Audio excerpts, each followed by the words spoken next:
Hello students, welcome back to Math Studio. Today the topic is comparing quantities, part 1.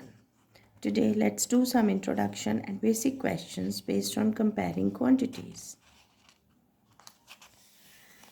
Suppose teacher tells you to compare the lengths of two pencils. Say one is a blue pencil, another is a yellow pencil, right? Then you measure it with the help of your scale and you find out that length of the yellow pencil is 13.5 centimeters and the length of blue pencil is 10 centimeters. So here, how will you compare? You will see which number is greater. So 13.5 is greater than 10.5 centimeters. It means that yellow pencil is bigger or longer than the blue pencil. Now how much it is longer?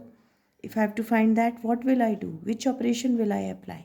I will definitely apply subtraction. So on subtraction, I find that the yellow pencil is 3.5 centimeters longer than blue pencils. So here I use the method of taking out difference or subtraction for comparing the quantities. Okay, now if Anuj's weight is 40 kg and his brother's weight is 20 kg, compare their weights. Then what will I do? Then I have two methods of comparing again. How? See, subtraction is the easiest method. So that you will do, you will subtract, you will find out that Anuj is 20 kg heavier than his brother. Then there is one more method of comparing. If you divide 40 by 20, you get 2. You can say in many ways, like Anuj is double the weight of his brother. Or you can say his brother is half the weight of his brother Anuj. Right? Brother is half the weight of Anuj. You can also say, when you divide it, you get 2. You can also say Anuj's weight is 2 times his brother's weight. Okay, or you can say Anuj is 2 times heavier than his brother. So we can compare by finding the difference as well as by dividing the two quantities. Thus, if I write Anuj's weight upon brother's weight, then it gives me 2 upon 1. Right? So, what is the method of expressing it? Now I introduce ratio. If I write this, express this as Anuj's weight is to brother's weight is equal to 2:1. Is to means ratio. This concept is called the ratio. Now, whenever we have to find ratios, we must see that the units of both quantities being compared are same. That means if you are comparing two quantities in weights, then both of them should be having same unit, that is kg, or maybe grams, milligrams, then both of them should have milligrams. Now let us do few questions. Example, find the ratio of 2 kilometer to 300 meters. So here, what can I do? I will have to convert 3 kilometers into 3 meters, into meters. So what will I do for that? 3 into 1000 meters is to 300 meters. So that gives me 3000 is to 300, and on cancelling I get 10 is to 1. Now here see, you used to cancel it when you were writing these as fractions, right? Ratios can be compared as, they can be written as, or they can be represented as fractions, like 3000 upon 300. If you are comparing, then how am I cancelling it? 0 with 0, 0 with 0. This 3 gives me 10, and here I am having 1. So that means what? 10 is to 1 is my ratio. Every time there is no need to write it like this. You can cancel it with the common factor when the numbers are written in the form of ratio. Then comes our unitary method. What is the unitary method? unitary method was also done in 6th class. That is 6 notebooks. They cost rupees 90. What would be the cost of 10 such books? So this is a very familiar method with all of us. Cost of 6 notebooks is equal to 90. So cost of one notebook would be 90 divided by 6. That is rupees 15. Cost of 10 such notebooks would be then 10 into 15. That is rupees 150. Now I have another question based on unitary method. Let us see. The car that I own can go 150 kilometers with 25 liters of petrol. How far can it go with 30 liters of petrol? So here again I am going to apply the same method.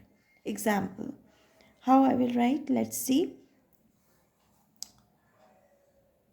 The distance traveled by car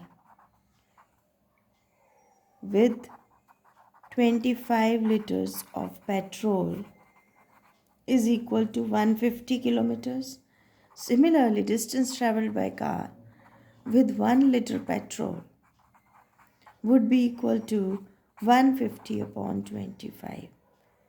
And further now I want for 30 liters. So distance traveled by car with 30 liters petrol would be equal to nothing but distance traveled in 1 liter, that was this much, into 30. So now you can just cancel it and do it. Like I cancel it with the table of 5. 30 here, 5, 6. So that is equal to 180 kilometers. This is my answer. So both the concepts I have introduced to you. And now we'll do some more questions based on ratios. Exercise 8.1, second part of the first question, that is rupees 5 to rupees 5 to 50 paisa. Now here again I notice that here you are having rupees, the unit is rupees, but here the unit is paisa. So I cannot cancel, right? For that I will have to convert them into same unit. Either convert paisa into rupees or rupees into paisa. So it is always easy to apply multiplication, right? So I convert rupees into paisa by multiplying 5 into 100, right? 5 into 100 is equal to 50. So 0 will be cancelled with 0, and this 5 and this 5 they will cancel. So I have 10 is to 1 is the required ratio. Next, 30 days to 36 hours. Again, I have days here but hours here. It is easier to convert days into hours. So I have converted days into hours by multiplying it by 24. 30 into 24 is to 36. You can cancel it by the table of 12. 12 threes are, 12 twos are. Alright. And then 3 tens are 30. So I have here 20 is to 1. Next, 15 kg is to 210 grams. So what will I do? It is always easier to convert kg into grams. So I will multiply 15 by 1000 is to 210. And then 0 goes with 0. And then this is 21 here and 15 here. So with the table of 3, here 7 will come and here 5 will come. So I have here 500 and here 7. So 500 is to 7 is the required ratio. Okay. Then there is one more concept, that is concept of equivalent ratios. What are equivalent ratios? Equivalent ratios are, you can find them either by dividing the given ratio by the same number or by multiplying both the parts of the ratio by the same number, like we were doing in the fractions or rational numbers. Here we have one question. Find 3 equivalent fractions for 2 is to 3. So what will I do? I will multiply both the components of the ratio by 3. So what will I get? 6 is to 9. So 6 is to 9 is the equivalent ratio of 2 is to 3. Next, I want another equivalent form. So, I will change the number. I will multiply both the components by 4. So, I get 8 is to 12. Another, you can multiply both the components by 9. So, I have 18 is to 27. So, all these ratios 6 is to 9, 8 is to 12, 18 is to 27. They are not different. They are equivalent forms of 2 is to 3. Hope you enjoyed the session and you have learned the basic concepts of this chapter. We'll continue remaining things in the next parts. Thank you.